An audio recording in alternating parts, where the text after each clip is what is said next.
আওয়ামী লীগ আমলে কোনো অব্যবস্থা হয় নাই বিদ্যুৎ খাতে।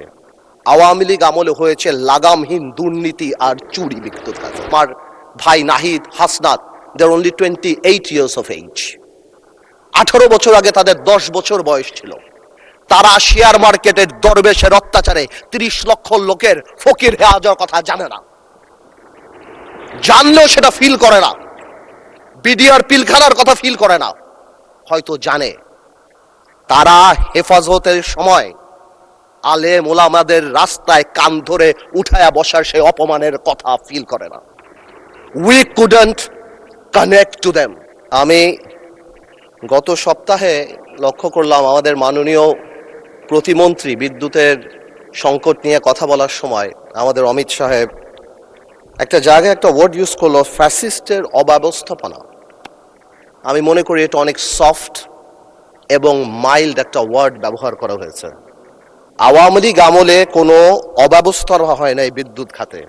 আওয়ামী লীগ আমলে হয়েছে লাগামহীন দুর্নীতি আর চুরি বিদ্যুৎ খাতে। আর্টিফিশিয়াল ক্রাইসিস ক্রিয়েট করা হয়েছে মাননীয় স্পিকার।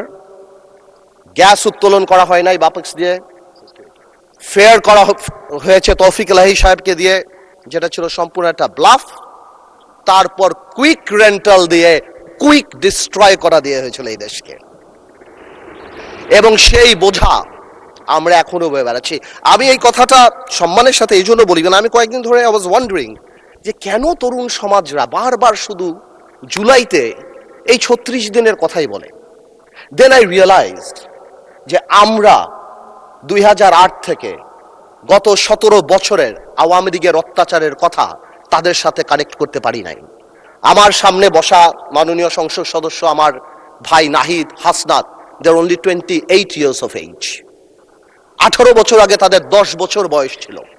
তারা শেয়ার মার্কেটের দরবেশের অত্যাচারে 30 লক্ষ লোকের ফকির হয়ে যাওয়ার কথা জানে না, জানলেও সেটা ফিল করে না। বিডিআর পিলখানার কথা ফিল করে না, হয়তো জানে। তারা হেফাজতের সময় আলেম ওলামাদের রাস্তায় কান ধরে উঠায়া বসার সেই অপমানের কথা ফিল করে না। We couldn't connect to them. তারা হয়তো শুনেছে, তারা জানে না এই পার্লামেন্টকে কিভাবে নষ্ট করা হয়েছিল।